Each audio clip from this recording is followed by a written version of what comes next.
আসসালামু আলাইকুম বন্ধুরা, আজকে রান্না করব খাসির মাংস। আর গরুর মাংস থেকে খাসির মাংস আমার একটু বেশিই পছন্দ। আপনাদের কার কার খাসির মাংস পছন্দ বন্ধুরা?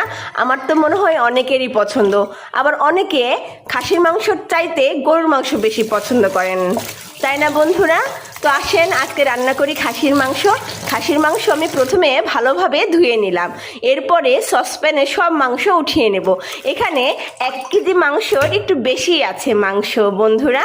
তো আসেন চলেন রান্না শুরু করে দিই, আর তার আগেই রান্না করার প্রসেসিংগুলো করে নিই। খুব বেশি একটা তেল নেই বন্ধুরা। এখন আমি সব কিছু দিয়ে পেঁয়াজ, মরিচের গুঁড়া, হলুদের গুঁড়া সব কিছু দিয়েই এখন আমি মাংসটা সুন্দরভাবে মাখিয়ে নেব। আমি বেশিরভাগ এভাবে হাত দিয়েই মাংস মাখিয়ে নিয়ে রান্না করি বন্ধুরা। গরুর মাংসও করি, খাসির মাংসও এভাবে আমি রান্না করি বন্ধুরা। সবগুলো মশলা দিয়ে একসাথে মেখে নেব বন্ধুরা, আর এভাবে আমার কাছে অনেক স্বাদ লাগে বন্ধুরা। আবার অনেকে আছেন কষিয়ে রান্না করেন মাংসগুলো। তো বন্ধুরা আসেন রান্না করি।